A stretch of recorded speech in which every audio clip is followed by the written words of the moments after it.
오늘 최순애가 준비한 강해 설교는 욥기 10장입니다. 욥기 10장이에요. 그런데 지금 설날 연휴가 시작됐어요. 오늘 토요일 날인데 세상에 새벽부터 그냥 아주 그냥 아침 일찍 새벽부터 그냥 최순애 그냥 모시러 그냥 막 이렇게 여기저기서 오시느라고 막 최순애를 갖다가 그냥 끌고 가려고 모시고 가려고 막 여기저기서 그러는데 제가 안 가고 못 간다 그러고 안 간다 그러고 안 간다 그러고 못 간다고 그렇게 했는데 일단은 다 스톱 안 가 못 가 다 밀쳐놓고 강해 설교부터 지금 아침 시간인데 지금 하겠습니다. 일단 강해 설교부터 하고 그리고 나머지는 이제 차츰 이제 해야죠. 자, 오늘은 최순애가 강해 설교 준비한 것이 욥기 10장입니다. 욥이 혼란 속에 빠졌다는 것을 여기에서 다 시인하고 있어요. 욥이 나는 혼란 속에 빠졌어. 그 말 갖다가 욥의 입에서 이렇게 욥이 시인을 하고 있는 것이에요. 이 말씀은 15절에 있는데요. 그러므로 욥의 이야기 또한 그러했어요. 그러했죠. 욥은 무엇을 말해야 할지 잘 몰랐고요. 때로는 욥이 무슨 말을 하고 있는지도 거의 몰랐어요. 아유, 얼마나 헷갈리겠어. 정신이 내 정신이겠어. 네 정신도 아니고 내 정신도 아니야. 욥은 자기가 처해 있는 역경을 원망하고 있어요. 얼마나 고통스럽고 얼마나 괴롭고 얼마나 비참하고 처참하고 시궁창 냄새, 자기 몸에서 시궁창 냄새 나고 똥 냄새 나고 똥보다 더 더러운 냄새가 나고 아유 누가 마누라가 옆에로 와 친구가 옆에로 와 코를 막고 코를 찡그리고 인상 쓰고 다 도망갈 판에 1절부터 7절까지 있고요. 그리고 나서 욥을 지으신 하나님의 손에 있다는 그 사실로서 그 욥 자신이 위로를 하고 있고요. 그것을 탄원하고 있어요. 탄원. 이 말씀은 8절부터 13절까지 있고요. 욥은 하나님께서 욥을 아주 가혹하게 다루심을 다시 원망하고 있는데요. 이 말씀은 14절부터 17절까지 있어요. 그리고서 죽음이 욥의 고통을 끝내주리라는 것으로서 그 자신을 위로하고 있는 거예요. 아, 내가 죽음의 이 고통에서 떠나가! 나의 소망과 나의 희망은 죽음 외에는 없어. 죽음이 욥 고통을 끝내주리라는 것으로서 그 자신은 이걸 위로하는 거야. 내가 죽는 것을 내가 위로받는 거야. 내가 고통이 끝나니까. 이 말씀은 18절부터 22절까지 있어요. 참 비참하고 처참하고 매우 슬퍼. 최순애가 욥기 강해 설교 준비하면서 울었다 웃었다. 웃는 거는 조금이고 우는 거는 많고. 자, 지금부터 설교 제목은 욥의 대답 5 어저께 욥의 대답 1, 2, 3, 4까지 했죠? 오늘은 5예요. 자, 지금부터 설교 제목은 욥의 대답 5. 지금부터 본문 말씀은 욥기 10장 1절부터 7절까지. 1절. 내 영혼이 살기에 곤비하니 내 원통함을 발설하고 내 마음의 괴로운 대로 말하리라. 2절. 내가 하나님께 아뢰오니 나를 정죄하지 마옵시고 무슨 연고로 나를 더불어 쟁변하시는지 나로 알게 하옵소서. 3절. 주께서 주의 손으로 지으신 것을 학대하시며 멸시하시고 악인의 꾀의 빛을 비치시기를 선히 여기시나이까. 4절. 주의 눈이 육신의 눈이니까 주께서 사람의 보는 것처럼 보시리까. 5절. 주의 날이 어찌 인생의 날과 같으며 주의 해가 어찌 인생의 날과 같기로. 6절. 나의 허물을 찾으시며 나의 죄를 사실하시나이까. 7절. 주께서는 내가 악하지 않은 줄을 아시나이까? 아시나이다. 주의 손에서 나를 벗어나게 할 자도 없나이다. 아멘. 여기까지가 부분 말씀입니다. 이 부분 말씀 가지고 최순애가 준비한 강의 설교를 지금부터 시작하겠어요. 네, 욥의 원망 속에는 아주 강한 강렬한 그런 결심을 주장하는 태도가 다 이렇게 나와 있어요. 나와 있어. 1절 말씀에 욥은 사정을 하나님께 다 탄원할 수 없을 정도로 하나님의 위험에 대한 두려움에 의해서 이압되어 있었기 때문에 욥은 그 욥의 분노를 폭발시킴으로써 그 자신의 긴장을 풀고자 이렇게 결심을 하고 있는 것이에요. 욥은 아주 격렬한 언어로 시작하고 있고요. 내 영혼이 살기에 곤비하다고요. 내 영혼이 이 육체를 싫어하고 그것을 버리기를 원하고 생명에게서 떠나기를 원하는구나. 그것을 싫어하고 혐오하면서 죽음을 갈망하는구나. 은혜의 부족함으로 인해서 그는 자연 그 자체의 명령을 거역하였다고요. 우리는 인간답게 행해야 하며 거룩한 자답게 이렇게 행해야 한다고요. 믿음으로 그렇게 행해야 한다고요. 믿음과 인내는 우리로 하여금 살기에 곤비함을 느끼지 않도록, 그리고 어떤 사람들이 견해대로 그것을 학대하지 않도록 이렇게 막아줄 것이고요. 심지어 섭리가 우리로 하여금 그것을 매우 혐오하도록 만들 때에도 그렇게 해줄 것이고요. 왜냐하면 그것은 바로 하나님의 징계를 혐오하는 것이기 때문이에요. 이유가 바로 여기에 있어요. 욥은 살기에 곤비했고요. 얼마나 고달팠어요. 고달플 정도가 아니죠. 차라리 죽는 게 낫죠. 죽기를 얼마나 갈망하고 소망하고 희망을 해요. 죽으면 이 고통 끝! 이렇게 생각을 하는 거예요. 또 어떠한 방법으로도 편안함을 얻을 수가 없었으므로 원망의 말을 터뜨리기로 결심하고 있는데요. 욥은 아주 격렬한 손에 의해서 욥의 영혼을 토로하려고 하지 않고요. 격렬한 말에 의해서 그 욥의 영혼이 비통함을 토로하려고 했다고요.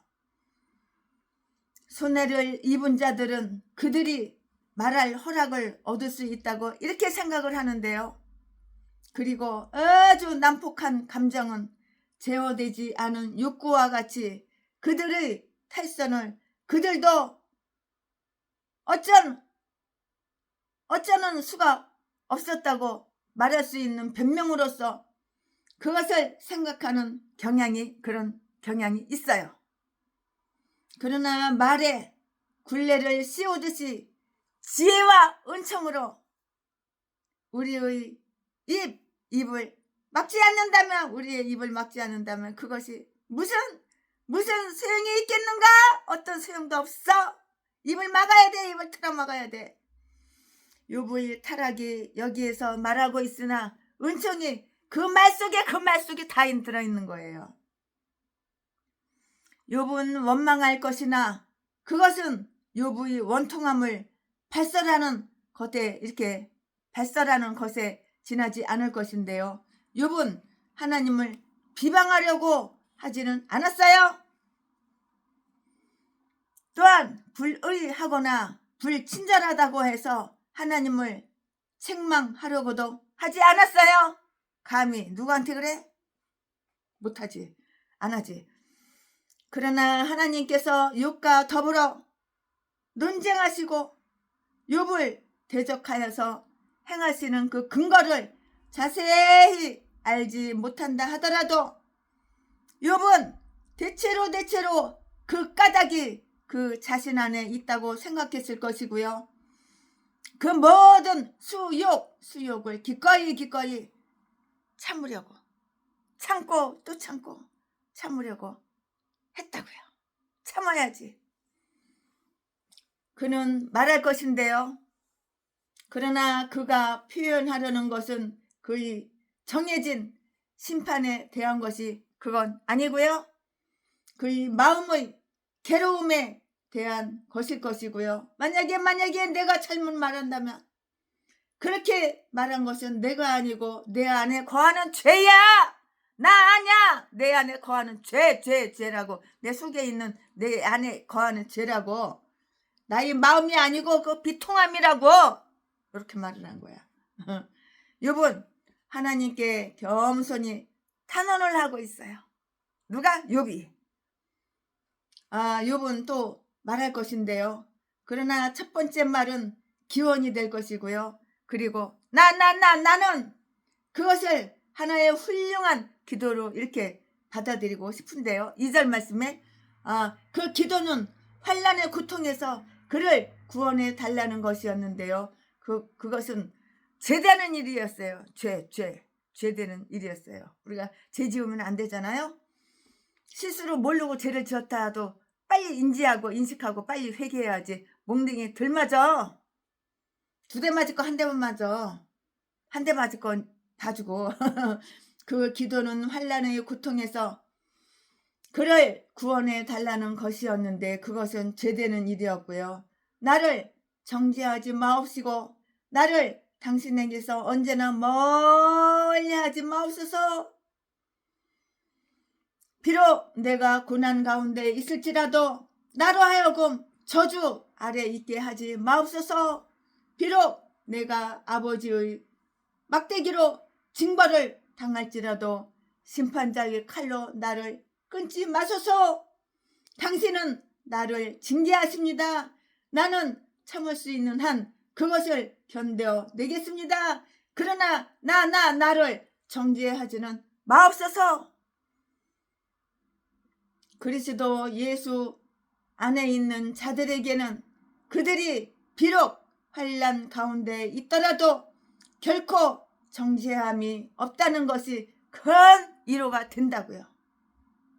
로마서 8장 1절 말씀에 그들은 세상과 함께 정죄함을 받지 않게 하기 위해서 주께 징계를 받는다고요. 고린도전서 11장 32절 말씀에 그러므로 우리가 환난을 당할 때 그 무엇보다도 이것을 면제되기를 바라야 하고요.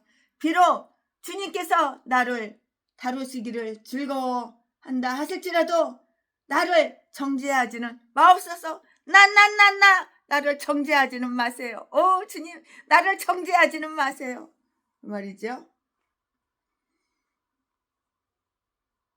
그가 환난을 당하는 참된 이유를 알도록 해달라는 것이었는데요. 그것도 역시 죄되는 일이었어요. 죄.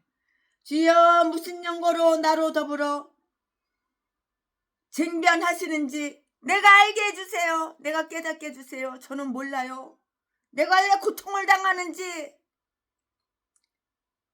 무슨 연고로 나로 더불어서 여호와 하나님께서 쟁변하시는지 나로 알게 해주세요. 나는 알 수가 없어요. 이 말이에요.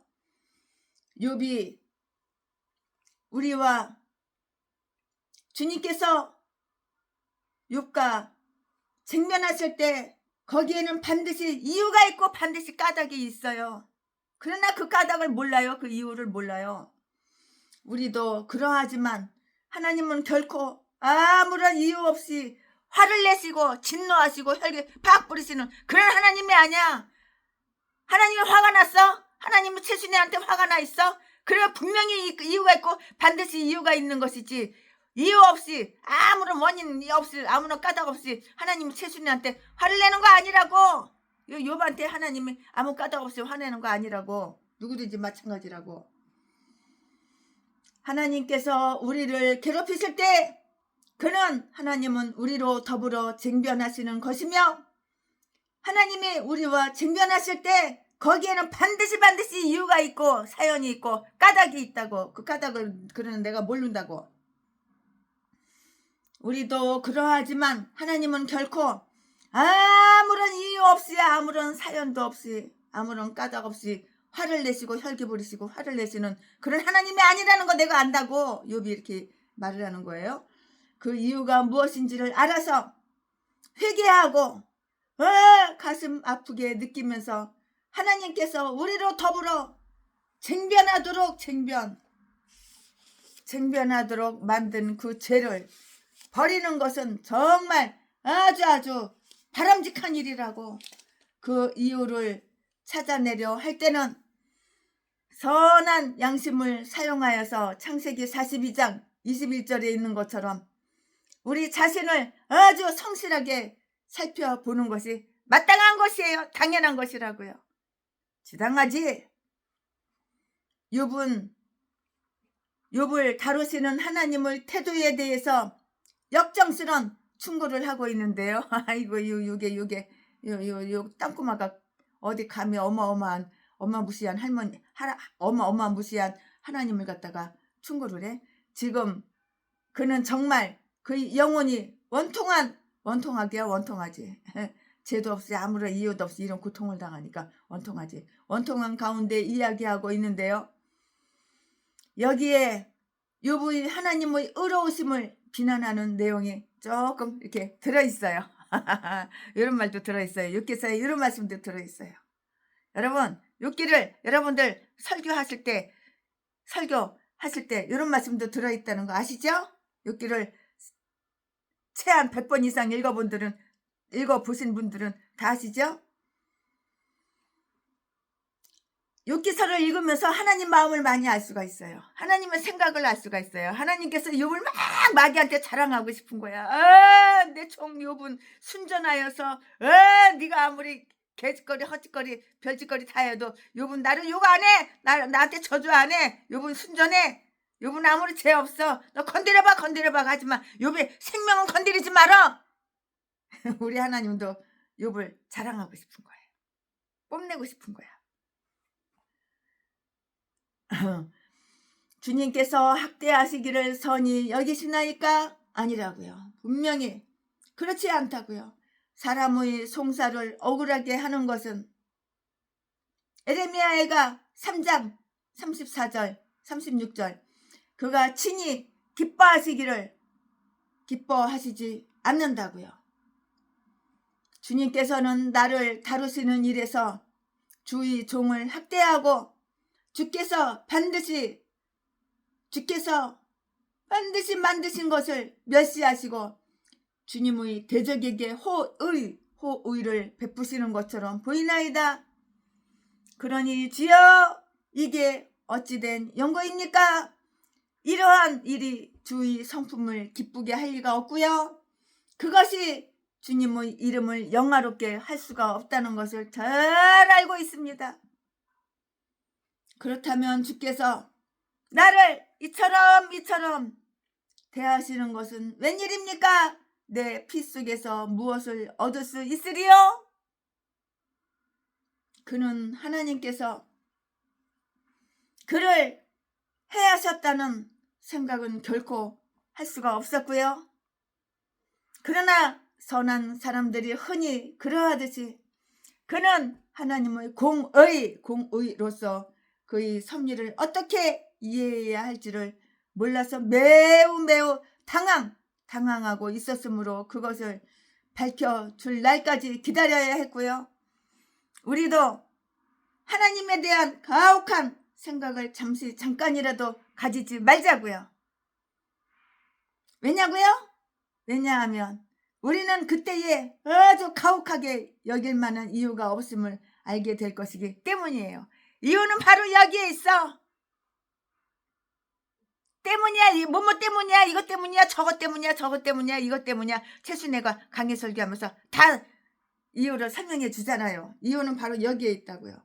그때에 가혹하게 여길 만한 이유가 없음을 알게 될 것이기 때문이라고요.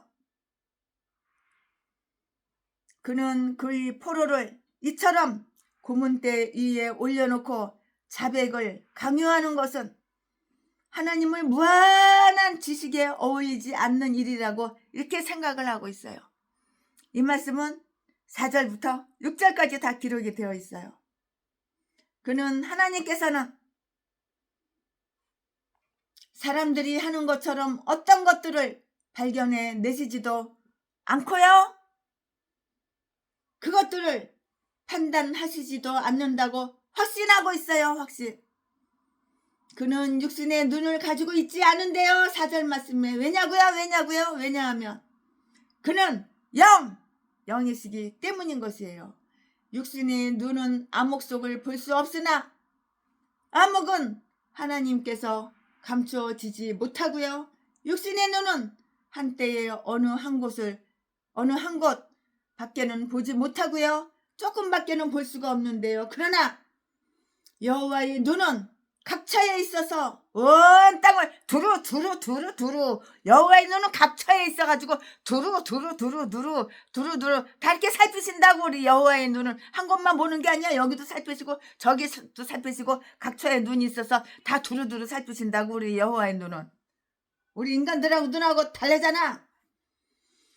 그는 영이시기 때문이에요. 영이기 때문에 이렇게 할 수가 있어요. 우리는 영이 아니, 우리는 육신을 갖고 있으니까 그렇게 할 수가 없는 거지만 육신의 눈은 암흑 속을 볼 수 없으나 암흑은 하나님에게서 감추어지지 못해요. 다 드러나. 암흑도 다 드러나. 아무리 깜깜한 암흑 쪽에 숨어 있어봐 다 드러나. 육신의 눈은 한때에 어느 한 곳밖에는 보지 못하고 조금밖에는 볼 수가 없잖아요. 그렇죠? 그러나 여호와의 눈은 각처에 있어서 온 땅을 두루두루 살피신다고. 눈 시퍼렇게 뜨시고 눈 크게 뜨시고 다 두루두루 온 땅을 다 이렇게 살피신다고. 많은 일들이 매우 호기심과 통찰력이 강한 육신의 눈으로부터 감추어져 있는데 심지어 독수리의 눈으로도 보지 못한 길이 있고요. 그러나 그 어느 것도 하나님의 눈으로부터 감추어진 것은 없어. 또 있을 수도 없어. 그의 눈에는 모든 것들이 아주 적나라하게 이렇게 펼쳐져 있기 때문이라고. 육신의 눈은 외부에 나타난 것만을 볼 수가 있고요. 또 의식의 환상을 느낄 수 있을지도 모르겠어요. 그러나 하나님은 모든 것의 실상을 다 보신다고. 그의 시각은 숙임을 당할 리가 없고요. 왜냐하면 그는 마음을 감찰하시며 그 생각과 그 뜻을 증거하시기 때문인 것이야. 이유가 바로 여기 있어. 육신의 눈은 점차로 발견되게 되고요. 그리고 한 가지 물건을 볼 때 다른 것은 우리의 시야에서 싹 사라져버려. 시야에서 싹 사라져버려. 바람과 함께 사라지듯이 시야에서 싹 사라져버린다고. 그러나 하나님은 한 번에 모든 것을 딱 한 번에 다 보셔. 최순애, 저 인간 어디 가서 무슨 짓거리 하지? 최순애, 저 인간 어디서 무슨 짓거리 하고 있는 거야? 마귀의 종로를 타고 있는 거야? 하나님께 죽도록 충성하고 있는 거야? 하나님께 죽도록 충성하고 있는 거 보고 계시면 기분이 좋으시고 마음이 기쁘고, 최순애한테 뭘 줄까? 순애야, 뭘 더 줄까? 네 기도 다 응답해줄게. 근데 마귀하고 짝짝꿍 쎄 일카 그냥 몽둥이 갖다가요 저 패버려야지. 예, 그러나 그 어느 것도 하나님의 눈으로부터 감추어진 것은 없고요. 또 있을 수가 없는 것이야. 하나님의 눈에는 모든 것들이 적나라하게 펼쳐져 있기 때문이라고. 하나님은 신이야 신. 사람의 눈하고 달라. 육신의 눈은 외부에 나타난 것만을 볼 수가 있고요. 또 의식의 환상을 느낄 수 있을지도 모르는데요. 그러나 하나님은 모든 것의 실상을 보시고요. 그의 시각은 속임을 당할 리가 없고요. 왜냐하면 그는 마음을 감찰하시며 그의 생각과 뜻을 증거하시기 때문이고요. 육신의 눈은 점차로 이렇게 발견하게 되는 것이라고요. 그리고 한 가지 물건을 볼 때 다른 것은 우리의 시야에서 싹 사라지는데요. 그러나 하나님은 한 번에 모든 것을 다 보신다고 했죠. 육신의 눈은 쉽게 피곤해지며 쉬기 위해서 매일 밤 닫혀져야만 하는 것이에요. 이게 바로 육신의 눈이에요. 그리고 노쇠해짐에 따라서 곧 어두워지고요. 죽음에 의해서 감겨질 것이라고. 죽음에 의해서 눈이 이렇게 감겨지는 거예요. 죽음에 의해서. 사람이 죽을 때 눈 감고 죽어. 뜨고 죽어. 물론 뜨고 죽은 사람도 있겠지만 대부분 눈 감고 죽잖아. 그러나 이스라엘을 지키시는 분은 졸지도 않으셔. 꾸빡꾸빡 이스라엘 지키시는 여호와 하나님의 눈을 꾸빡꾸빡 졸으시는 줄 알아? 안 졸아. 눈 땡그랗게 뜨고 다 쳐다보셔. 눈 크게 뜨고 다 쳐다보셔. 그러나 이스라엘을 지키시는 분은 졸지도 않으시며 시력이 나빠지는 일도 없어요. 우리 주님은 시력이 얼마나 좋으시는데. 하나님은 사람의 보는 것처럼 보시지 않고요.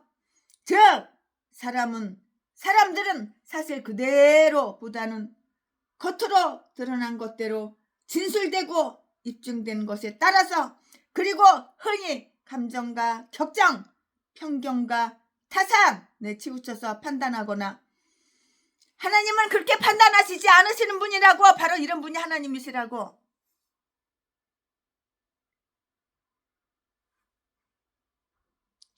우리는 하나님의 심판이 사실 그대로 하나님께서 사실을 알고 계시는 그대로 즉 보고에 의한 것이 아니라 그 하나님 자신의 감찰에 의해서 행해진다는 것을 우리는 확실하게 알고 있어요. 확신한다고요. 사람들은 탐구하여 비밀을 캐어내는데요. 그리고 증인을 신문하고 공범들의 자백을 강요하거나 감언이설로 속이면서 전라도 대목사처럼, 전라도 제비 목사처럼 감언이설로 속이면서 남의 재산이나 쫙 빨아먹고 사람 개패듯이 패가지고 남의 재산이나 남의 돈이나 25억이나 이리저리 사기쳐서 쫙 빨아먹고 나는 죄가 없어. 이거는 전라도 기질이야.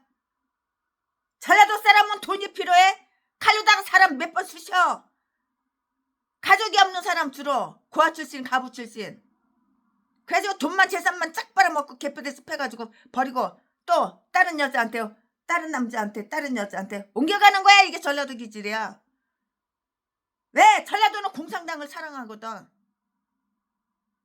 북한처럼 똑같이 되는 걸 좋아하거든. 우리 전라도 사람 몽땅 다 북한으로 월북해야 돼. 북한가 살아야 돼.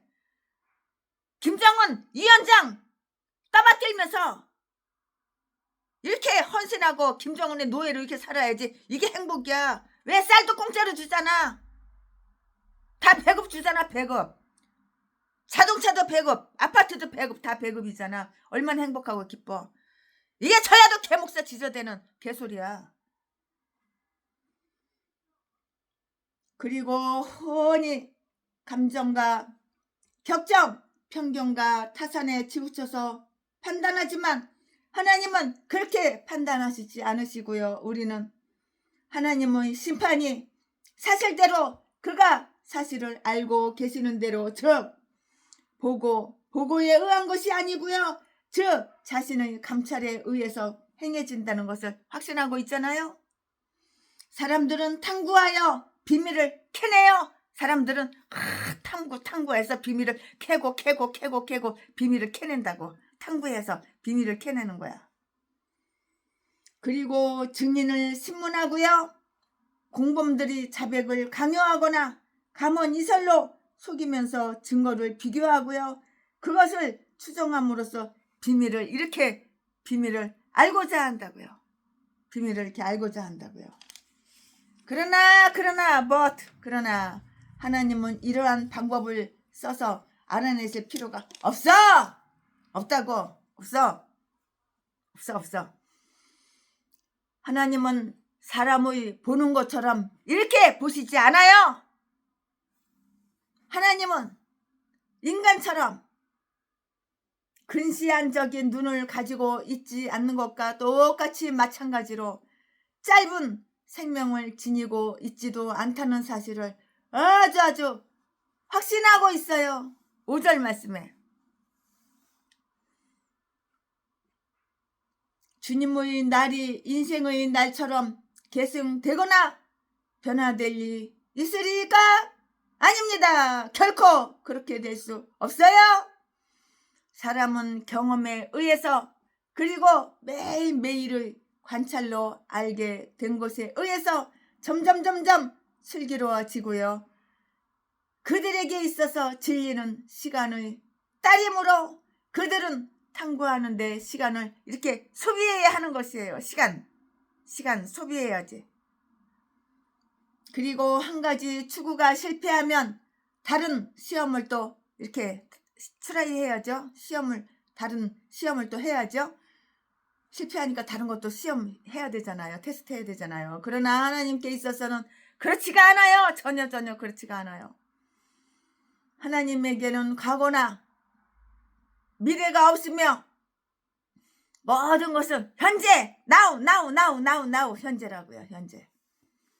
인생을 측량하는 날들은 하나님의 생을 싸고 있는 영원한 횟수에 비하면 아무것도 아니고요. 그러므로 하나님은 하나님께서 이처럼 그를 고문하는 날들을 연장시키시고요. 계속 이 환난 속에 감금시키시며 마치 하나님께서 그의 허물을 찾으시기 위해서 시간을 드리고 그의 죄를 하나님의 죄를 이렇게 사실하시기 위해서 방법을 사용해나 이렇게 우리들의 죄, 나의 죄, 너의 죄, 욥의 죄를 사실하시기 위해서 방법을 사용해야 하는 것처럼 그를 신문하시지도 않고 또한 석방해 주시지도 않는 것을 이상하게 여기고 있는데요. 6절 말씀에 욥을 불리하게 만들 이유를 찾기 위해서 하나님이 이처럼 고문하고 있는 것이라고 욥은 이렇게 생각하지 않았어요.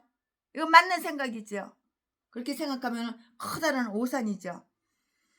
그러나 그를 다루시는 하나님의 처사는 하나님께 명예롭지 못한 형세를 초래했고요. 사람들로 하여금 그를 가혹한 주인으로 여기도록 유인하는 미끼가 되었을 것이고요. 이제 주님께서 나의 위로를 고려하지 않으시려고 한다면 주님의 명예를 한번 고려해 보라고요. 주님의 이름을 위하여 어떤 일을 행하옵소서. 그리고 주님의 영광의 일을 욕되게 마옵소서. 예레미야 14장 21절 말씀에 그는 하나님께서 무지하다는 것을 아는 한 불쌍한 포로를 주님의 손에서 그를 구원해 줄 수 있는 자가 없다는 그 이유 하나만으로 감금해 두는 것은 그의 전지를 욕되게 하는 것으로 이렇게 보였다고 생각하고 있는데요. 7절 말씀에 주님께서는 내가 악하지 않은 줄을 아시나이다. 그는 그 자신이 죄인이며 죄인 내가 나 죄인이라는 거 알아. 몰라? 알고 있어. 나 죄인이야. 그거 알아. 그는 그 자신이 죄인이며 하나님 앞에서 유죄함을 이미 시인했었잖아요. 부인 안 하고 시인했잖아요. 그러나 여기에서 그는 그가 사악하지 않았으며 죄에 전념하지도 않고 하나님을 대적이 되지도 않았으며 그의 믿음의 위선자가 아니었다는 그 사실 팩트 사실이라는 그 악하게 그의 하나님을 떠나지 않았다는 그 이사야서 18장 21절 말씀의 사실을 고집하고 있어요. 주님의 손에서 나를 벗어나게 할 자도 없나이다.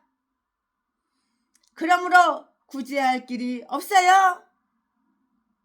나는 당신의 통치하시는 뜻에 굴복하고서 당신의 때를 기다리고 내 자신을 당신의 국률하심에 맡겨버리고 거기에 누워 만족해야만 합니다. 여기에서 다음과 같은 사실을 한번 살펴볼까요?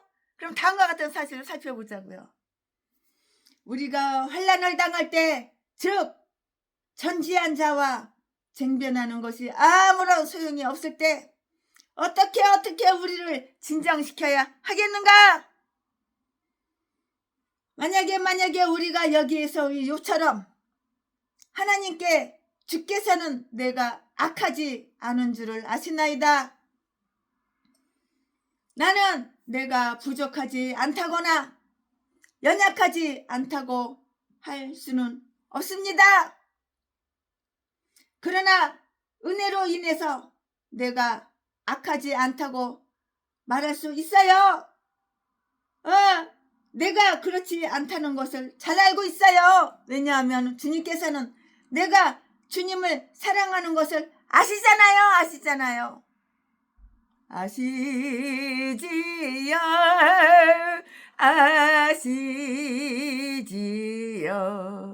내 마음 아시지요.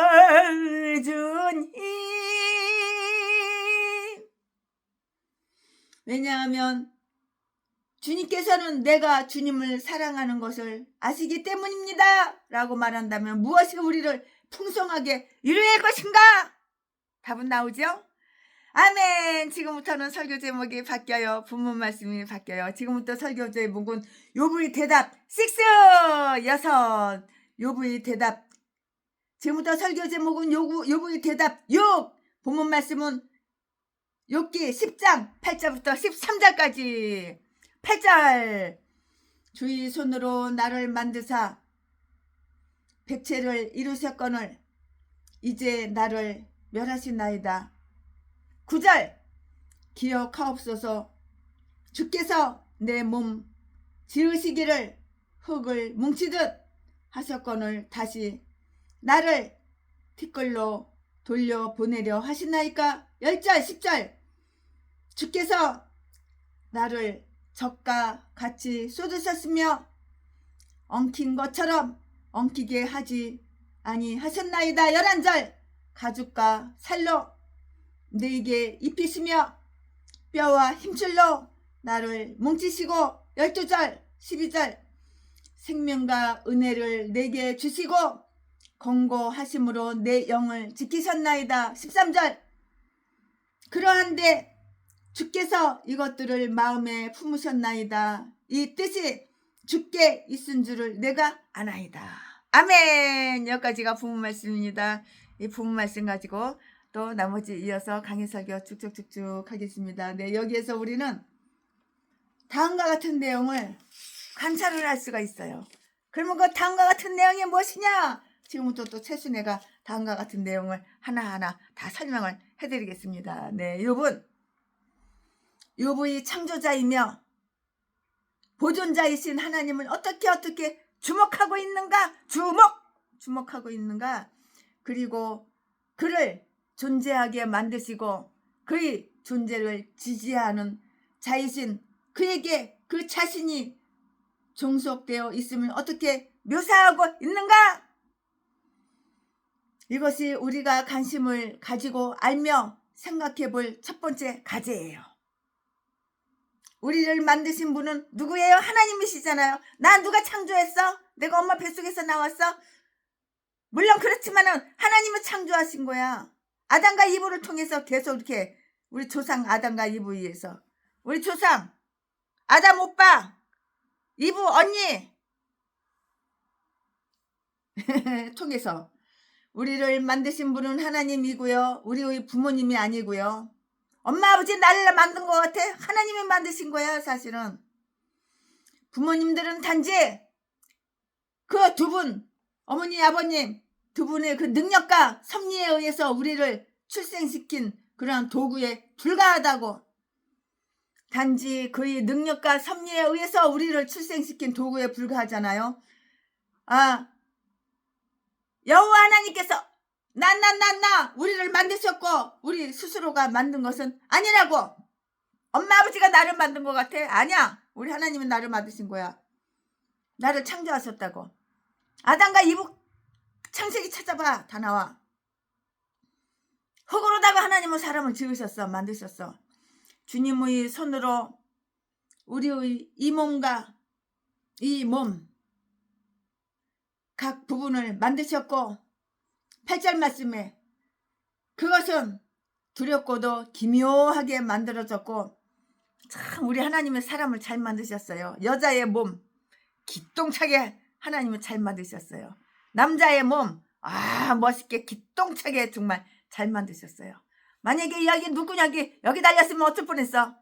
이 콧구녕이 여기 달렸으면 어쩔 뻔했어. 비 오면은 콧구녕 속으로 물이 쏙쏙쏙쏙 빗물 다 들어가. 만약에 입이 여기 달렸으면 어쩔 뻔했어. 여기다 입을 주둥이 여기다 만들었으면 밥을 어떻게 여기서 먹겠어.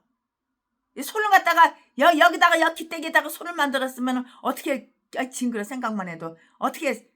아이고, 하나님이 여자 남자 인간 기똥차게 잘 만들었어. 정확한 위치에 정확한 자리에 편리하게 편안하게. 손가락도 딱 한 개만 만드신 것도 아니고 10개를 만드셨어. 2개만 만드신 것도 아니고 10개를 만드셨어. 최순에 피아노 칠 때 손가락 10개 있는 거 얼마나 감사한지 몰라. 그것은 두렵고도 기묘하게 만들어졌고요. 몸에 활기를 주는 영혼도 또한 그의 선물이에요. 선물. 하나님의 은혜, 하나님의 선물. 몸에 활기를 주는 영혼도 또한 그의 선물이고요. 이번 여기에서 이 두 가지를 주목하고 있는데요. 주님께서 그 몸 지으시기를 흙을 뭉치듯이 하셨고요. 9절 말씀에 토기장이의 재주와 뜻에 따라서 흙이 그릇의 모양으로 만들어지듯이 몸의 형태가 이렇게 만들어졌잖아요. 우리는 티끌이야. 티끌. 티끌이라고. 티끌이 건망지고 교만하고 그러면 안 되는 거야. 겸손하고 온유하고 그래야지. 그러므로 지음을 받은 물건이 지을 자에게 어찌 나를 이같이 만들었느냐고 말하지 않는 것이 마땅하고, 우리는 우리의 몸을 자랑해서는 안 된다고. 그리 불명예스러운 것은 아니지만 그 재료 나 만든 재료, 인간 만든 재료 뭐야? 흙! 그 재료는 흙에서 나왔고요. 그 틀과 형태는 하나님의 지혜로부터 나온 것이기 때문이고요.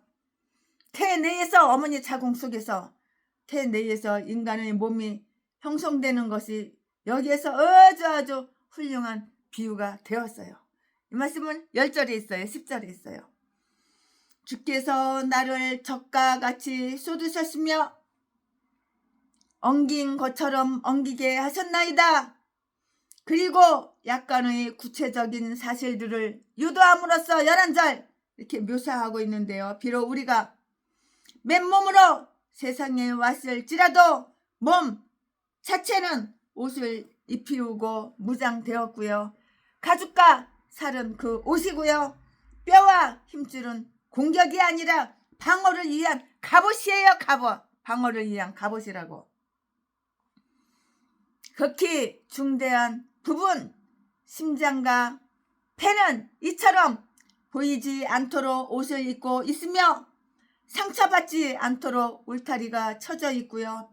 인간 몸의 놀라운 조직은 창조주의 지혜와 능력과 선함을 이렇게 입증하는 그런 일례이라고요. 여러분 최순애가 강의 설교할 때 맞게 알아듣나요? 될 수 있으면 쉽게 말을 하려고, 쉽게 표현을 하려고 어려운 단어는 안 써요. 어려운 단어 쓰면 너 유식하냐? 유식해가지고 어려운 단어 쓰냐? 무시가? 이럴 것 같아가지고. 성령의 전이 될 수 있는 이 몸이 불의한 도구가 되어야 한다는 그런 것은 얼만큼 애석한 일인가? 얼만큼 애석한 일인가? 영혼은 생명이며 영혼이 곧 사람이고 인간이에요. 그리고 이것은 바로 하나님의 선물이라고요. 주님께서 생명을 나에게 주시고요. 나에게 생명의 입김을 불어 넣으셨는데요. 그것이 없었다면 몸은 가치 없는 시체의 송장에 지나지 않을 것이라고요. 하나님은 영들이 아버지이시고요. 그가 우리를 살아있는 영혼으로 만드셨으며 우리에게 이성의 능력을 부여하셨고요. 그는 우리에게 생명과 은혜를 주셨고요. 생명은 은혜, 음식이나 의복보다 먹는 음식이나 의복보다 더 큰 은혜, 다른 은혜를 받을 수 있는 능력을 부여한 아주 독특한 은혜예요. 주님의 은혜. 주님의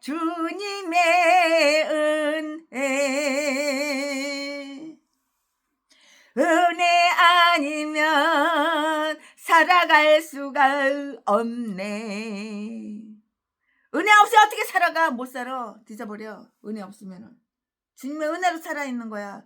주님의 은혜가 아니었으면 97년도에 최순애가 유방암으로, 중풍으로, 장염으로, 심장 부정맥으로 뒤졌어도, 갑상선 암으로 뒤졌어도 그때 뒤졌어. 주님의 은혜니까 지금 살아있는 거지. 다른 은혜를, 여러분 병 있다고 실망하고 절망하지 마요. 회개하면 하나님은 다 치료해 주셔. 내 몸 내가 관리 잘하면 또 치료가 잘 돼. 상식적으로 알아야 돼요. 많이 아파본 사람들은 어떻게 하면 건강해진다는 거, 어떻게 하면 안 아프다는 거, 어떻게 하면 재발 안 된다는 거 상식적으로 알고 있어. 하도 공부를 많이 하고 연구를 많이 해서. 우리에게 이성의 능력을 부여하셨는데요. 그는 우리에게 생명과 은혜를 주셨고요. 생명의 은혜, 음식이나 의복보다 더 큰 은혜, 다른 은혜를 받을 수 있는 능력을 부여한 독특한 은혜. 이제 욥이 생명을 짐으로 여겨서 이렇게 불평하고 어찌하여 내가 태에서 죽어나오지 아니하였던가. 태에서 엄마 태에서 뒤져버리지. 그때 왜 뒤져서 나오지 왜 살아서 나왔던가. 엄마 뱃속에서 응애 하고 나올 때 차라리 뒤져서 나오지 내가 왜 살아서 나왔던가. 욥이 그렇게 원망하는 거야. 불평.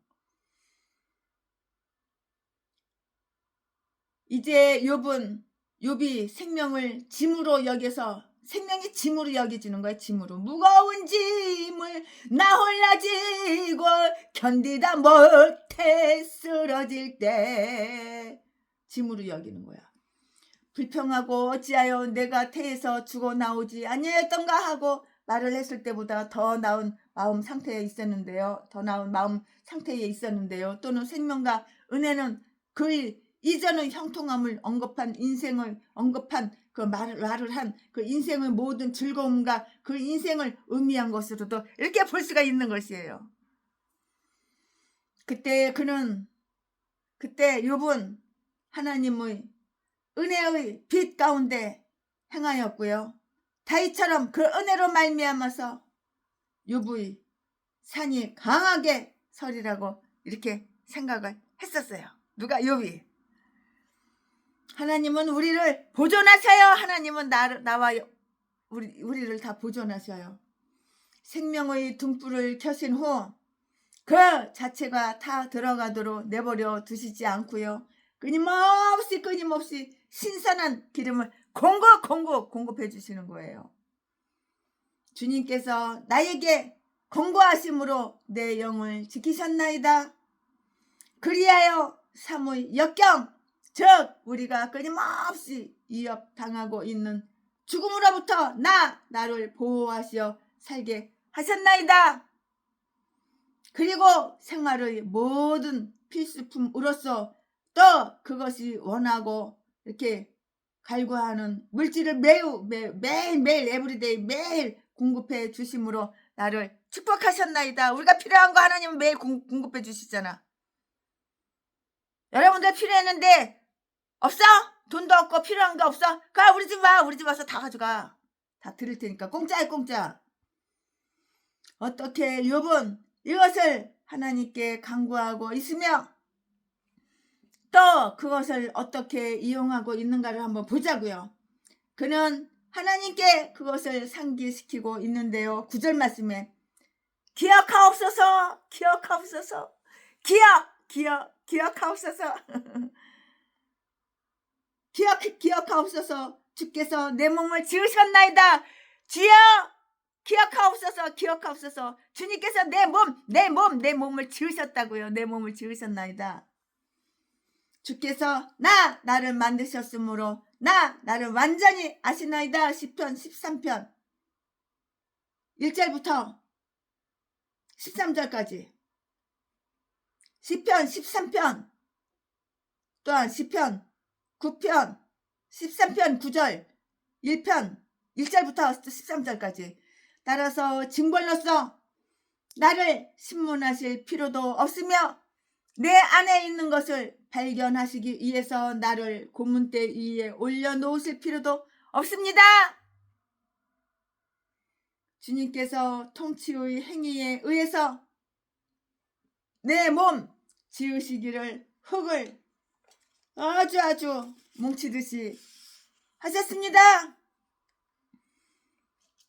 그것과 똑같은 통치의 행위에 의해서 나를 다시 부수어 버리시겠나이까? 때려부셔? 날 때려부셔? 나 흙으로 만들었으니까 나 때려부셔? 만일 그러하시다면 나는 복종해야 합니다. 주님의 손으로 만드신 작품을 주님의 손으로 만든 작품이 누구야? 너, 우리 전 세계에 있는 인류 주님의 손으로 만드신 작품을 멸하시려 하시나이까? 성도님들은 흔히 기도 속에서 우리는 진흙이요 주님께서는 토기장이 요십니다. 이사야서 64장 8절 라는 탄원을 이렇게 하잖아요. 주님의 손이 나를 만들고 세우셨나이다. 시편 119편 73절 여기에서도 역시 그렇게 말을 하고 있는데요. 주님께서 나를 지으셨거늘 이제 나를 멸하시고 8절 말씀 나를 티끌로 돌려보내려 하시나이까? 9절 말씀 따지냐? 욥아 하나님께 따지냐? 따질만도 하지. 너무 괴롭고 고통스러우니까. 하루 이틀도 아니고 한두 달도 아니고 지겨워. 주님께서 나를 불쌍히 여기지 않으시렵니까? 주께서 나를 아끼시고 도우시며 주의 손으로 지으신 것을 시편 138편 8절 말씀에 지켜주시지 않겠나이까? 주께서 나를 만드셨고 나를 아시옵니다. 그런데도 주께서 내게 감당할 수 있는 이상의 고통을 주시어 나를 괴롭히시나이까? 나는 비참한 존재가 되도록 지어진 것입니까? 오직 이 재앙을 위해서 내가 살아남은 것이옵니까? 만약에 우리가 의무를 유도하기 위한 것으로서 이것을 우리 스스로에게 진술한다면 하나님은 나를 지으셨고 나를 지켜주셨어요. 그러므로 나는 그를 섬기고 그에게 복종하겠습니다 라고 우리는 그것을 아주 긍휼에 대한 요지로서 하나님께 진술할 수 있을 것이에요. 주님께서 나를 지으셨습니다. 하나님께서 나를 만드셨습니다. 이제 나는 주님의 것이에요. 주님의 것. 주인이 주님이요. 새순에도 주인이 주님이니까 이 종한테 준 거 주님한테 다 돌려드리는 거야. 우리는 그것을 긍휼에 대한 유지로서 하나님께 진술할 수 있을지는 몰라요. 주께서 나를 지으셨습니다. 나를 만드셨습니다. 이제 나는 주님의 것이오니 나를 구원하소서. 욥은 하나님이 예전에 베풀어 주신 은혜와 그의 현재의 불쾌감을 어떻게 조정할 수 있는가를 잘 알고 있었는데요. 다음과 같은 결론을 내리고 있어요. 13절에. 그럼 다음과 같은 결론이 뭐냐? 주님께서 이것들을 마음에 품으셨나이다. 이 모든 것은 주님의 뜻에 의한 계획에 달려 있으므로 그것이 어떻게 보이든지 간에 서로 모순된 점이 없다는 것은 틀림이 없어. 틀림이 없다고. 틀림이 없어요. 하나님께서 이처럼 이상하게 그의 방법을 바꾸실 때 비록 우리가 그것을 이해할 수 없을지라도 우리는 그의 마음속에 선한 이유가 감추어져 있다는 것을 믿어야 해요. 믿어야 해. 믿어야 하며 그것은 곧 밝혀질 것이라고. 금방 밝혀져. 그 뜻을 정하는 것은 우리의 영역이 아니며 우리가 미칠 수 있는 일이 아니라고. 그러나 이 뜻이 주께 있은 줄을 내가 아나이다. 하나님께 알려진 것은 모두 다 하나님 여호와 하나님이 지으신 것이라고. 참 아름다워라 주님의 세계는 저소 이 아름다운 우주 만물 다 하나님이 지으신 거야.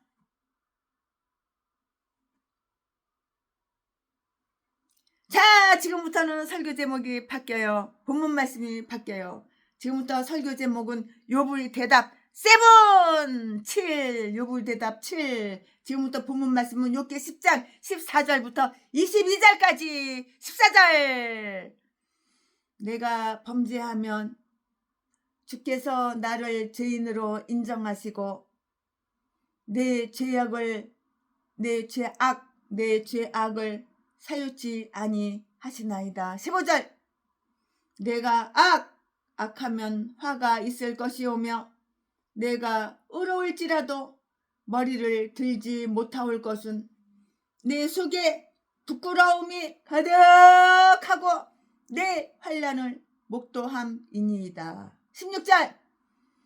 내가 머리를 높이 들면 주께서 사자처럼 나를 사냥하시며 내게 주의 기이한 능력을 다시 나타내시나이다. 17절. 주께서 자주 증거하는 자를 갈마들여 나를 치시며 나를 향하여 진노를 더하시니 군대가 갈마들어 치는 것 같으니이다. 18절. 주께서 나를 태에서 나오게 하셨음은 어찌이니까 그렇지 아니하였다면 내가 기운이 끊어져 아무 눈에도 보이지 아니하였을 것이라. 19절. 있어도 없었던 것 같이 되어서 태에서 바로 무덤으로 옮겼으리이다. 20절. 네 날은 적지 아니하니까 그런즉 그치시고 나를 버려두사 저기 평안하게 하옵시되. 21절. 내가 돌아오지 못할 땅 곧 어둡고 죽음의 그늘진 땅으로 가기 전에 그리 하옵소서. 22절. 이 땅은 어두워서 흑암 같고 죽음의 그늘이 져서 아무 구별이 없고 광명도 흑암 같으니이다. 아멘. 예, 이거 지금 본문 말씀입니다. 이 본문 말씀 가지고 강해 설교 나머지 이어서 쭉쭉쭉쭉 하겠습니다. 네, 여기에서 우리는 다음과 같은 사실들을 알 수가 있어요. 아, 그렇구나.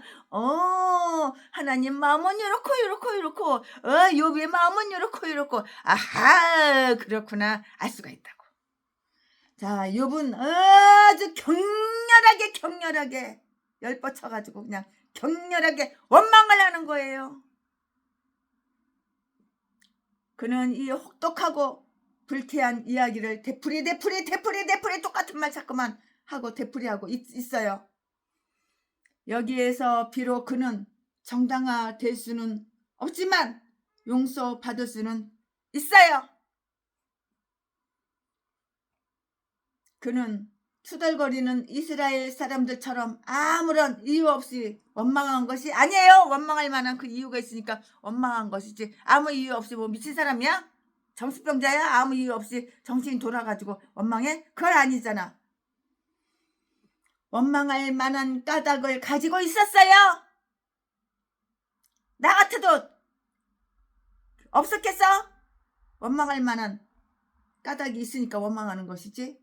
만약에 우리가 그의 마음가짐이 잘못되어 있다고 생각한다면 그것을 경고로 삼아서 우리의 마음을 좀 더 선하게 착하게 선하게 지니도록 하자고. 그는 하나님의 심판의 엄격함 그리고 그를 다루시는 하나님의 가혹한 처사를 원망하고 있는데요. 그리고 그는 그것을 가혹함으로 울타리를 두른 공의라고 이렇게 부르려고 하고 있는 것이에요. 그는 모든 유리한 점들을 매제하고 있고요. 내가 범죄하면 주께서 나를 죄인으로 인정하시나이다. 14절 말씀에 만일 내가 한 발자국만 잘못 가거나 한마디를 잘못하거나 한눈을 팔면 나는 분명히 그러한 말을 듣게 될 것입니다.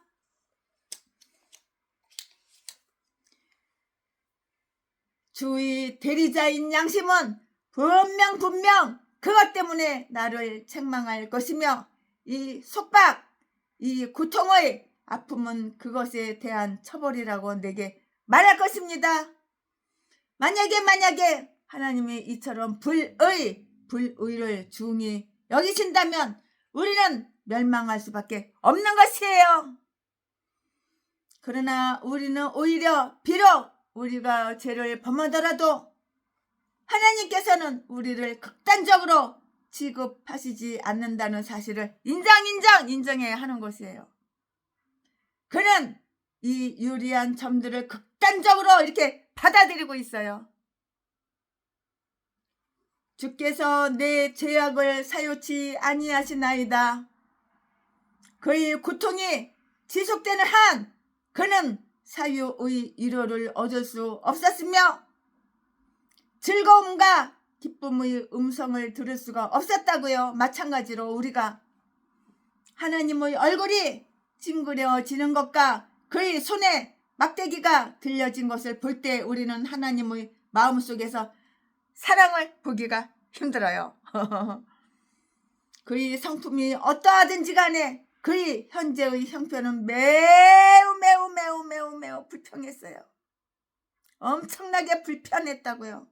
그의 욥의 현재의 형편은 매우 불편했다고요. 욥의 성품이 어떠하든지 간에 좌우지간 욥의 현재 나우 지금 당장 현재의 형편은 매우 불편했다고요. 불편 안 하겠어? 15절 말씀에 몸뚱이가 그냥 피부가 그냥 가죽이 그냥 피 고름으로 그냥 딱지 쪘다 붙었다 딱지 쪘다 붙었다 북북 그냥 기어짱 가지고 얼마나 가려우면 긁었겠어. 이해가 가요? 만일 그가 사악하다면 그는 저 세상에서 분명 파멸할 것이고요. 내가 악하다면 화가 있을 것이옵니다. 죄악의 상태는 비참한 상태이고요. 이것을 우리들 각자는 여기에서의 욥처럼 우리들 자신에게 적용시킴으로써 믿어야 하고요. 내가 악하면 비록 형통한 가운데 즐겁게 산다 하더라도 내게 화가 있을 것이라고 어떤 자들이 만일 악하다면 특히 그들은 이중의 화를 두려워해야 할 필요가 있고요. 지식을 가지고 있으며 건전한 신앙 고백을 하고 또 흔히 강한 확신을 가지고 있으면서 훌륭한 약속을 많이 했었던 내가 이처럼 훌륭한 부모에게서 태어나서 훌륭한 교육을 받는 축복을 누리고 가족들과 행복하게 살면서 풍성한 은혜를 오래 누리던 내가 악하면 화가 수천 가지 화가 있을 것이옵니다. 만약에 그가 의로울지라도 감히 머리를 들지 못하고 전처럼 9장 15절 말씀에 담대히 말하지 못할 것이고 그는 그의 고통에 너무너무 억눌리고 압도되어 있었으므로 즐거움이나 자신감을 가지고 얼굴을 들 수가 없었다고요. 외부에는 투쟁이 있었고요. 내부에는 두려움이 있었고요. 그러므로 그 사이에서 비사이로 막가 그 사이 그 사이에서 이리 갈까 저리 갈까 차라리 돌아갈까 그 사이에서 이리 갈까 저리 갈까 이리 갈까 그 사이에서 그는 매우 방황하고 있었어요. 요리 가나 저리 가나 저리 갈까 요리 갈까 매우 그 사이에서 방황하고 있었다고.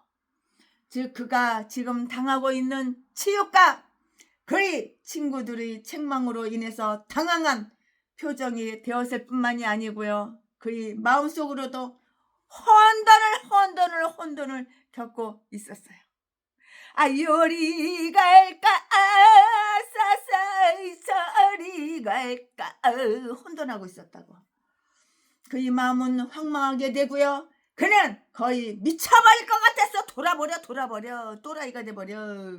미쳐버릴 것 같았다고. 시편 88편 15절 말씀에 기록이 되어 있는 거야. 이거 최순의 말이 아니야. 시편에 분명히 써있어. 시편 88편 15절. 그는 그 처형이 냉혹함을 원망하고 있고요. 하나님은 그의 생각하기를 실수할 때마다 그를 벌하셨을 뿐만이 아니고요. 매우 심하게 벌하셨다고요. 16절 17절 말씀에 그의 환난은 다음과 같았어요. 그러면 그의 환난 다음과 같은 것이 어떤 것이냐? 몹시 지나치게 매우 몹시 비판스러웠고요. 아주 지극히 기이했고요. 이상했다 이 말이야. 기이했고요. 하나님은 먹이를 찾아 달려 내려가는 사자들처럼 사자처럼 그를 사냥을 하셨어요. 낚아챘다고 사냥했다고.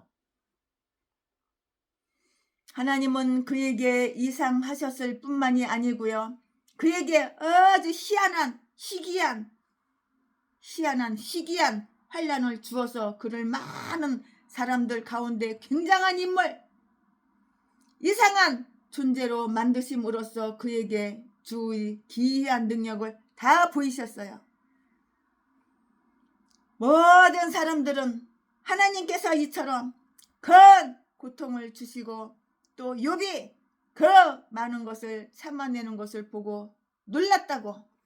그의 고통을 매우 무겁게 만든 것은 그가 그 고통 속에서 하나님의 진노를 느낀 점이었고요.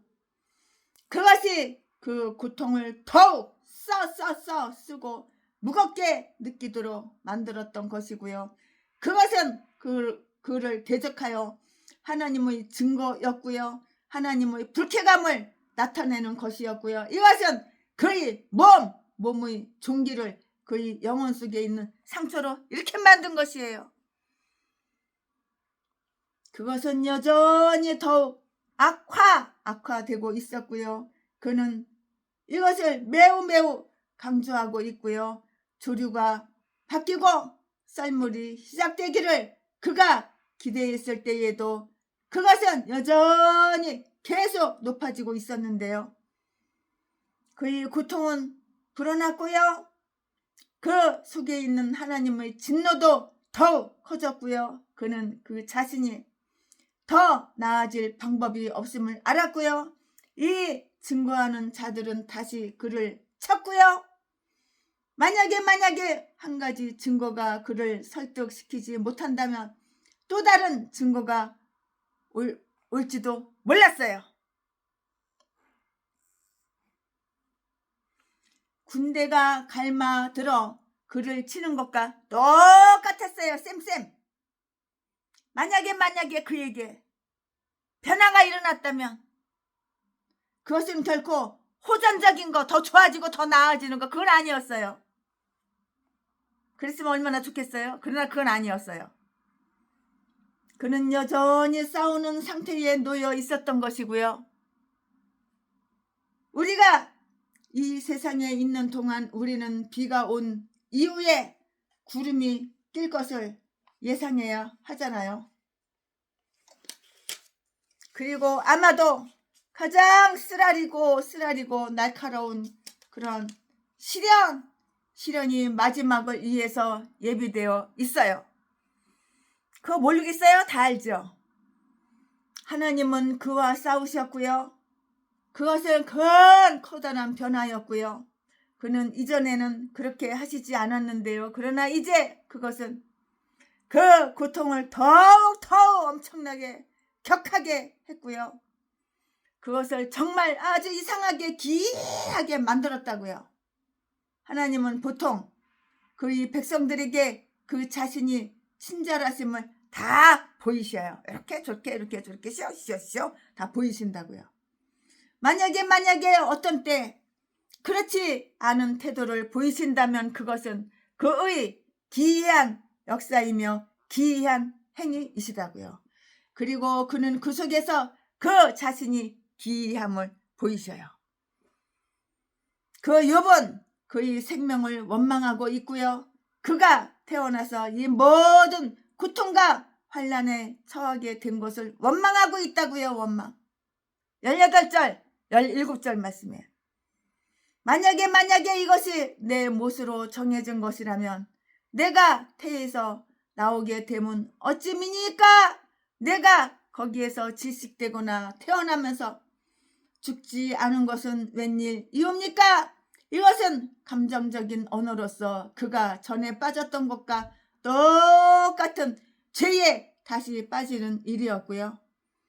그는 방금 생명을 은혜라고 불렀건만 12절 말씀에 이제는 그것을 짐이라 부르면서 그것을 주신 것에 대해서 또는 그것을 그에게 부과한 것에 대해 하나님과 다투고 있다고요. 이에 대해 욥에게 호의적인 견해를 보여주고 있고요. 우리는 욥을 괴롭힌 것을 욥이 상상하고 있었던 것처럼 그의 생활 상태가 그의 인생의 주요한 목적, 즉 하나님을 영화롭게 하는 것을 방해하고 있다는 사실이었고요. 너그럽게 사실이었다고 이렇게 너그럽게 상상할 수가 있는데요. 그의 수금은 버드나무에 다 이렇게 걸려 있고요. 버드나무에 이렇게 다 걸려 있어요. 그는 하나님을 찬미하는 곡조를 전혀 칠 수가 없었고요. 오히려 그는 그의 환난이 하나님을 영화롭지 못하게 하고 그의 적 원수에게 모독할 기회를 줄 것을 이렇게 두려워했던 것이에요.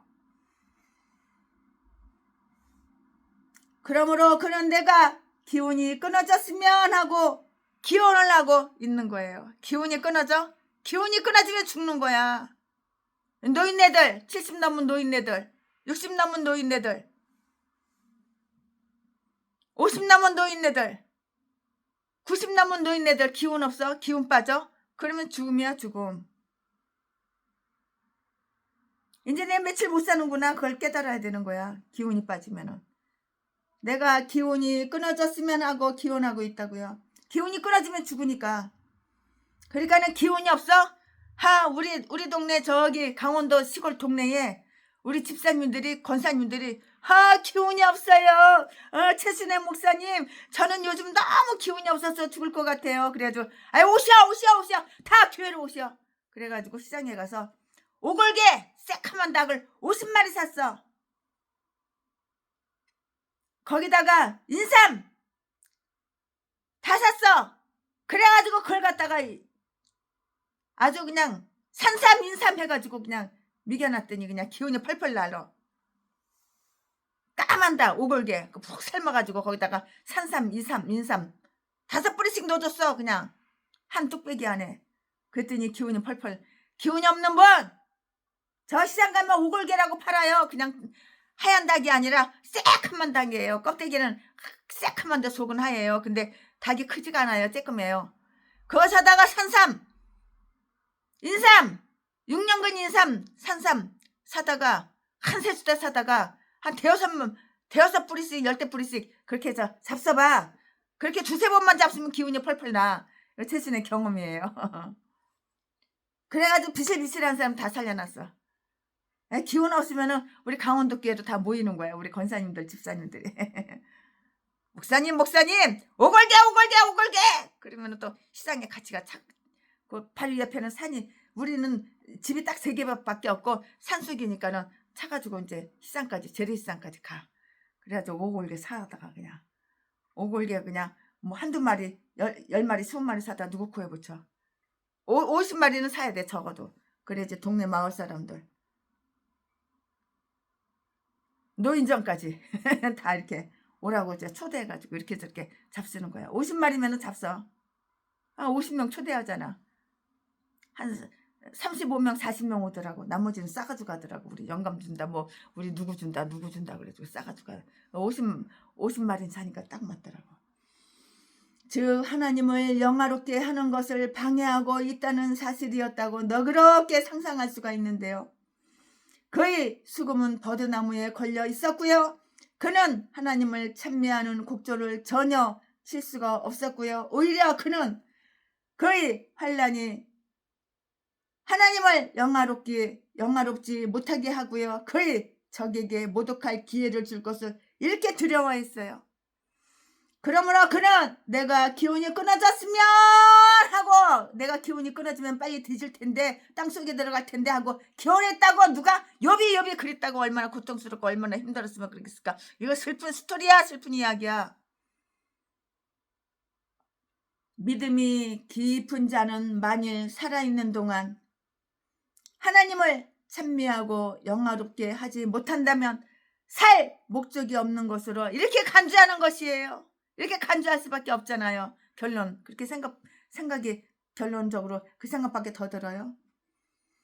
그가 풀이한 뜻이 그렇다면 그것은 잘못된 근거를 가지고 있고요. 왜냐하면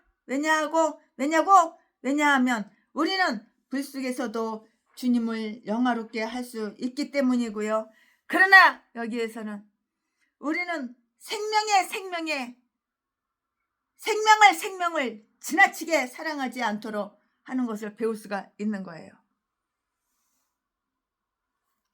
저기 서울에서 지금 내려오시고 있는 우리 목사님 기력 없으면 최순애가 오골개 사다가 우리 이 목사님하고 같이 끌어들여야 되는데 지금 또 바로 이제 강원도 갔다가 서울 갔다가 강원도 또 영월 갔다가 아유 정말 바쁘네. 아주 그냥 오라는 데가 하도 많아가지고 헷갈려. 오늘은 진짜 헷갈리는 날이야. 갈 데가 너무 많아가지고 우리 98살 먹은 할머니 경북 거기 또 요양원 또 가봐야 되고 아유 왜냐하면 지혜롭고 선한 자들도 때로는 이러한 경우에 처하게 되어서 그것을 원망하게 될지도 모르기 때문이고요. 우리의 기운이 끊어지고 아무도 우리를 보지 않기를 원하는 때가 올지도 모르는데 왜 우리가 기운이 끊어지는 것을 두려워하거나 사람들이 눈에 띄기를 갈구하겠는가? 왜 우리 자녀들이 어린 아기일 때 죽어 있어도 없던 것 같이 되어서 태에서 바로 무덤으로 옮겨질 것을 슬퍼하면서 때로 그것이 우리 자신의 못이었기를 바랐는가? 욥은 겸손하게 간청하고 있어요. 욥은 겸손하게 간절하게 요청을 하고 있다고요. 그리하여 그는 하나님께서 그의 환난을 목도하시고요. 15절 말씀에 그의 사정을 인지하시어 그것을 불쌍히 생각해 주실 것을 간구하고 있는데요. 다윗도 이와 같이 시편 25편 18절 말씀에 나의 공고와 환난을 보옵소서라고 이렇게 기도를 했고요. 이처럼 우리는 공고 속에서 우리 자신을 하나님께 의탁해야 하는 것이에요. 그리고 그가 역경 속에 있는 우리의 영혼을 알고 계신다는 사실로 우리 스스로를 위로할 수 있을 것이라고요. 하나님께서 그의 고통을 덜어주실 것을 간구하고 있어요. 이렇게 만약에 그의 고통이 제거될 수 없다 할지라도 그는 약간의 휴식 기간을 가질 수 없겠는가? 주여, 나를 언제나 고문대 위에 두지 마시고 언제나 궁지 속에 넣지 마옵소서. 나를 내버려 두사, 나를 버려 두사 저기 평안하게 하옵소서. 20절 말씀에 내가 잠시 동안의 휴식을, 잠시 숨을 쉴 시간을, 그리고 내 스스로 약간 즐길 수 있는 여유를 허락하소서. 그는 이것을 큰 은혜로 간주하고 있고요. 항상 편안한 상태에 대해서 충분히 감사할 줄 모르는 자들은 그들이 끊임없는 환난 가운데 있게 된다면 한 시간의 편안함이 얼마나 귀한가를 느끼게 될 것이라고요. 그는 다음 두 가지 사실을 진술하고 있어요. 다음 두 가지 사실을 진술하고 있다고. 생명과 그 빛은 매우 짧아요. 생명과 그 빛은 매우 짧다고. 내 날은 적지 아니하니까 20절 말씀에 분명히 그것은 매우 적어요. 매우 적습니다. 모든 날들이 비참하도록 아주 극도로 비참하도록 만들지 마옵소서. 내가 살 시간은 극히 적습니다. 내가 살아있는 동안, 내 목숨이 붙어있는 동안은 극히 적다 그 말이에요. 생명이 지속되는 동안 나로 하여금 약간의 생명의 즐거움을 누리게 하소서. 이 기도는 하나님의 본성이 선하다는 사실에 곧 환난을 당하고 있는 그 영에게 매우 큰 위로가 되는 사실에 그 근거를 굳게 이렇게 두고 있는 것이에요. 그 말이 이 말이에요. 그리고 우리가 이것을 하나님께 긍휼을 간구하는 것으로 받아들인다면 내 날은 적지 아니하니까 주여 나를 긍휼히 여기소서. 우리는 그것을 우리로 하여금 부지런히 의무를 행하도록 하는 우리들 자신의 간구로서 그것을 사용해야 한다고요. 내 날은 적지 아니하니까. 그렇다면 내 힘껏 내 손으로 할 수 있는 일을 찾아서 많은 날들이 있을 영원한 날을 위한 준비를 할 수 있도록 나는 시간을 보상하고 기회를 선용해야 할 것이라고요. 그렇죠? 죽음과 그 흑암은 매우 가까워요. 또한 매우 아주 깊을 것이라고요. 21절, 22절, 21절, 22절 말씀에 다 나와 있어요. 주여 내가 죽기 전에 나를 저기 평안하게 하소서. 즉 고통 속에서 죽지 않게 하소서. 다윗도 이처럼 간구하고 있고요. 두렵건대 내가 사망의 잠을 잘까 하나이다. 시편 13편 3절 말씀에 그렇게 되면 내가 위안을 기대하기는 이미 늦을 것입니다. 왜냐고요? 왜냐하면 주께서 사망한 자에게 기사를 보이시겠나이까? 시편 88편 10절 말씀에 내가 죽기 전에 잠시 위로를 얻게 하소서. 그리하여 내가 이 세상을 조용히 떠날 수 있게 하시며 지금과 같이 이러한 혼돈 가운데 있게 하지 마소서. 이처럼 우리는 신실하게 은혜를 구해야 하고요. 그리고 이처럼 신실하게 주여 내 속사람을 새롭게 하소서. 주여 내가 죽기 전에 나를 성별케 하옵소서. 그렇지 않다면 그것은 결코 이루어지지 않기 때문입니다. 라고 간구해야 한다고요. 그가 여기에서 죽은 자의 상태를 어떻게 이야기하고 있는가를 한번 살펴볼까요? 그것은 결박된 상태이고요. 그러므로 우리가 지금 살고 있는 것과 똑같은 이러한 인생을 살기 위해서 다시 돌아오지는 못할 것이라고 7장 10절 말씀에 죽을 때 우리는 이 세상의 마지막 종말을 고해야 하고요. 그때의 몸은 그것이 오래 눕게 될 곳에 놓여져야 하고요. 영혼은 그것이 영원히 이렇게 처하게 될 상태를 판결받는다고요. 오직 한 번만 행해져야 하고요. 또 영혼을 위해서 행해져야 하는 것은 훌륭히 행해질 필요가 있는 것이에요. 바로 이유가 여기에 있어요. 그것은 매우 암울한 상태이고요. 그것은 우리에게 보이는데요. 거룩한 영혼은 죽을 때 광명의 땅으로 이렇게 옮겨져요. 그곳에는 죽음이 없어요. 저 천국에는 눈물이 없네. 그곳은 슬픔도 없네. 목사이면서 지옥 가는 사람이 너무너무 많어. 3,000명의 목사가 죽었어. 근데 천국에 오신 거룩하신 훌륭한 회개가 된 자기 잘못을 인정하고 인지하고 회개하신 우리 훌륭한 목사님들, 죽도록 하나님께 충성하신 목사님들은 56명밖에 없어. 그럼 나머지는 다 어디로 갔을까? 뒤져다 지옥 간 거야. 그러면은 나도 죄인이고 너도 죄인인데 왜 너는 지옥 가고 나는 천국 갔을까? 그 이유가 뭐야? 나는 회개를 했고, 나는 내 죄를 인지했고 인정했고 회개했고, 너는 회개를 인지 안 했고 인정도 안 하고, 나는 죄 지은 거 하나도 없어. 이건 전라도 기질이지. 이건 죄가 아니야. 나는 회개할 거 하나도 없어. 이런 개목사들은, 똥개들은 다 지옥 간 거야. 명찰면 목사이면 뭐해? 옷만 목사 가운 입고 강대상에서 설교하면 뭐해? 회개를 해야지. 회개는 축복이야.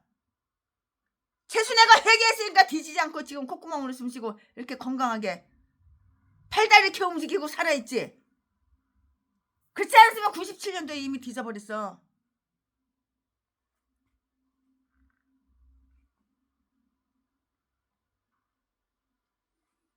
그것은 매우 암울한 상태이고요. 그것은 우리에게 보이고요. 거룩한 영혼은 죽을 때 광명의 땅으로 이렇게 옮겨지는데요. 그곳에는 죽음이 없어요. 그러나 그 몸이 남아있는 이 땅은 어두워서 흑암 같고요. 죽음의 그늘이 진 곳이고요. 욥은 다른 사람들이 흔히 그러하듯이 그 자신도 죽음과 무덤에 대해서 매우 두려운 생각을 가지고 있지만, 그로 하여금 그것을 원하도록 만든 것은 그가 지금 당하고 있는 아주 극심한 비참함이라는 사실을 알기 위해서 똑같은 내용을 지닌 표현들을 여기에서 잔뜩 전개시키고 있는 것이에요. 가서 무덤 속을 잠시 들여다 보자고요. 그러면 우리는 다음과 같은 것들을 발견할 것이에요. 첫째, 그곳에는 순서가 없어요. 순서가. 그곳에는 아무런 구별이 없어요. 영원한 밤이 계속되며 낮이 연속되지 않고요. 모든 사람들은 동등하게 다 누워있어요. 왕도 자빠져서 누워있고, 왕이나 농부들도 자빠져서 누워있고, 죽은 송장에 그럼 시체가 그러면 누워있지. 그러면 꼿꼿하게 이렇게 하고 서 있어. 이렇게 하고 서 있어. 이렇게 하고 서 있어. 다 자빠져 있고 누워 있지.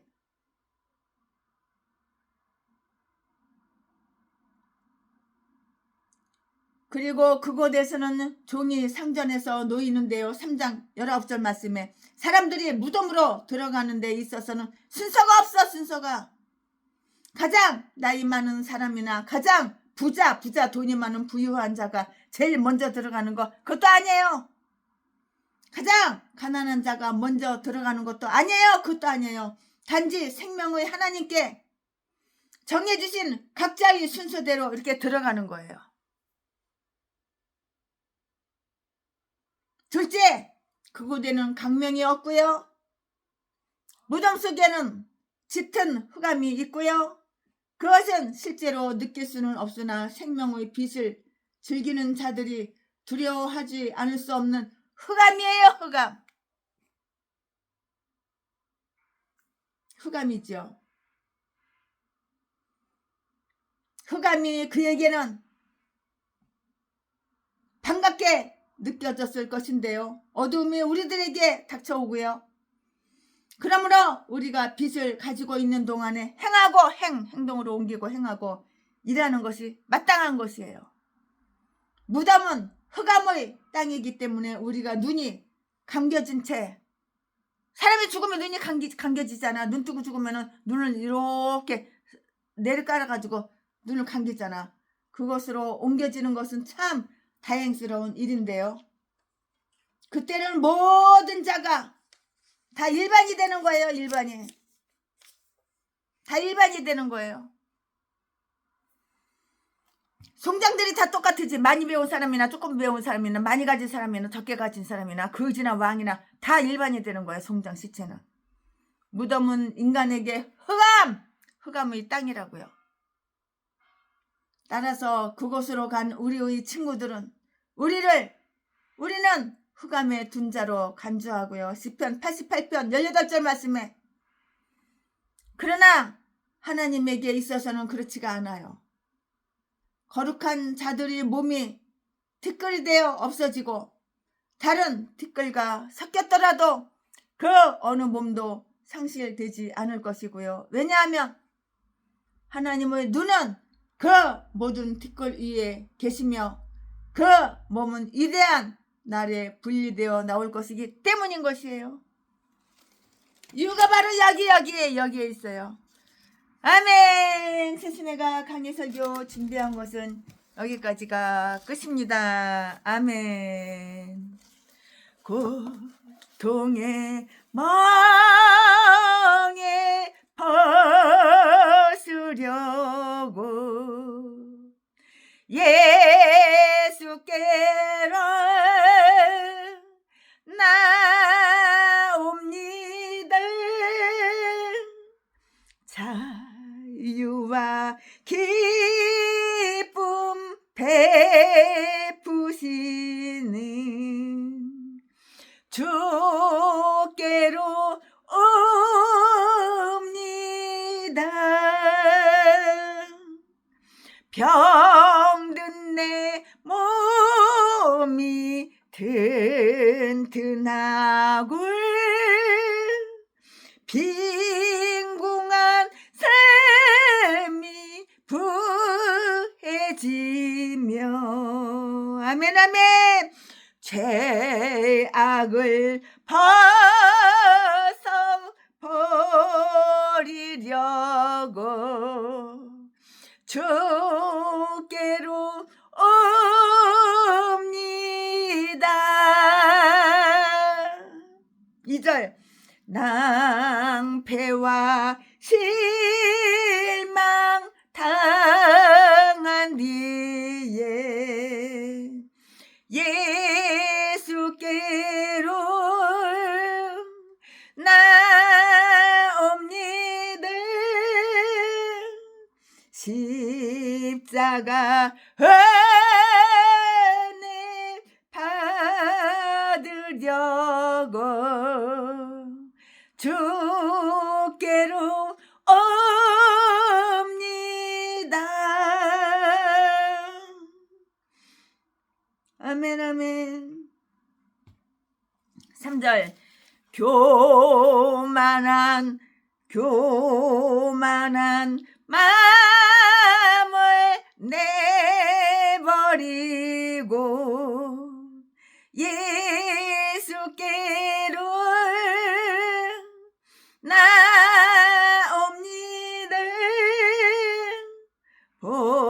복되신 말씀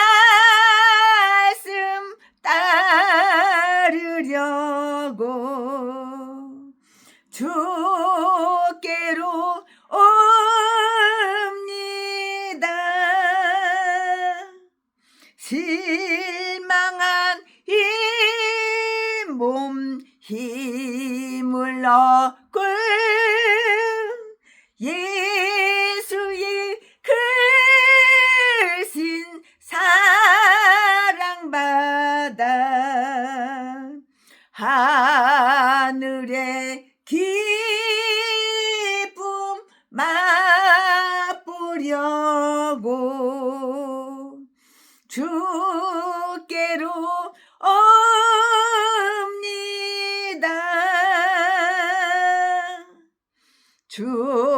죽음의 길을 벗어나서 예수께로